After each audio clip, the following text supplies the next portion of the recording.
Hello friends, welcome back.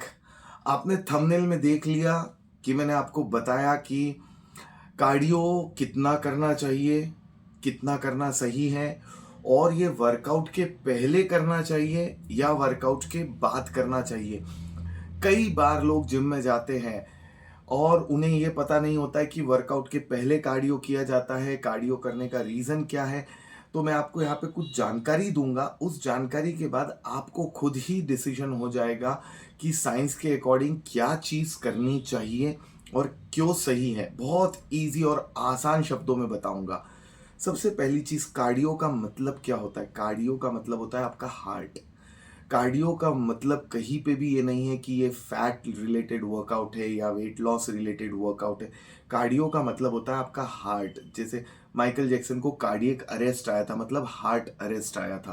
तो basically cardio का मतलब होता है हार्ट। जब आप जिम में कार्डियो की बात करते हैं, specially I am talking right now about the gym, जो ट्रेडमिल पे आप चलते हैं मैं उसकी बात कर रहा हूँ। तो वो जिम के पहले आपको हैवी वेट ट्रेनिंग के पहले करना चाहिए या बाद में? तो साइंस बोलता है कि आप जब वर्कआउट करते हैं तो आपका हार्ट रेट इंक्रीज होता है। अब हार्ट रेट इंक्रीज होता है तो ये सडनली अगर इंक्रीज होगा तो हार्ट अटैक आने के चांसेस होते हैं। इसलिए आपने कई सेलिब्रिटीज के बारे में अभी सुना होगा, रिसेंटली कई लोगों के बारे में सुना होगा कि उन्हें ट्रेडमिल पे वॉक करते हुए या जिम में उन्हें अटैक आ गया। तो उसका रीजन क्या है?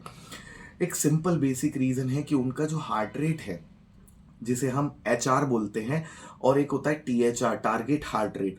टारगेट हार्ट रेट पर पर्सन का अलग होता है। इसकी बात हम सर्टिफिकेशन कोर्सेज में अलग से करते हैं, पर मैं यहाँ आपको शॉर्ट में समझा देता हूँ। जो वर्कआउट करते समय आपका हार्ट रेट इंक्रीज होता है और जिस लेवल तक वो जाता है वो टारगेट हार्ट रेट होता है। तो ये जब सडनली इंक्रीज होता है तो ये आपके हार्ट को डैमेज कर सकता है। एट द सेम टाइम आपका जो ब्लड सर्कुलेशन होता है, ब्लड प्रेशर होता है, वो भी वर्कआउट करते वक्त इंक्रीज होता है जब आप वेट लिफ्ट करते हैं। तो ये जब सडनली इंक्रीज होगा, डायरेक्टली आप जाके जिम में वेट लिफ्ट करेंगे, वार्म अप नहीं करेंगे, कार्डियो वर्कआउट नहीं करेंगे, तो ये सडनली इंक्रीज होगा, जो कि आपके हार्ट के लिए, आपकी हेल्थ के लिए, आपके ब्लड प्रेशर के लिए सही नहीं है। तो हमेशा दोस्तों, जैसे मैं भी जब जिम जाता हूँ तो हमेशा आई मेक श्योर कि 10 to 15 मिनट्स में वार्म अप की तरह कार्डियो करता हूँ। द रीज़न बिहाइंड इट, और उस समय जो आप कार्डियो करिए वो 5 6 7 की स्पीड पे भी, 8 की स्पीड पे भी कर सकते, रनिंग भी कर सकते थोड़ा सा।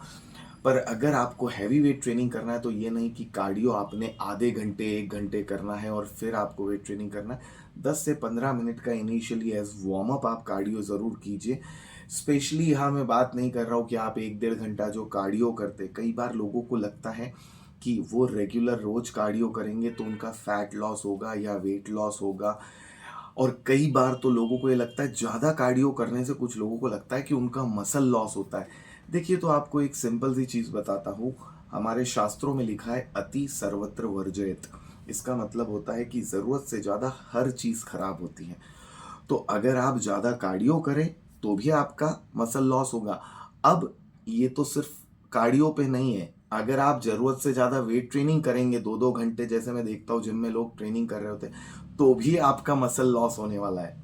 क्योंकि बॉडी कैटाबॉलिक पोजीशन में चली जाती है। एनाबॉलिक और catabolic, these are two positions. इस पे हम ज़्यादा डिटेल में बात नहीं करेंगे, शॉर्ट में समझाता हूँ। तो जब भी आपको ज़रूरत से ज़्यादा अच्छी चीज़ भी अच्छी नहीं होती, तो हमेशा ध्यान रखिए कि लिमिट में कीजिए। और दो चीज़ें जो वार्म अप और कूल डाउन, जिसकी बात मैं हमेशा करता हूँ, जो फिटनेस के लिए बहुत इंपॉर्टेंट होती है, तो वार्म अप हमेशा करिए, कार्डियो से कीजिए, थोड़ा सा डायनामिक स्ट्रेचिंग कीजिए।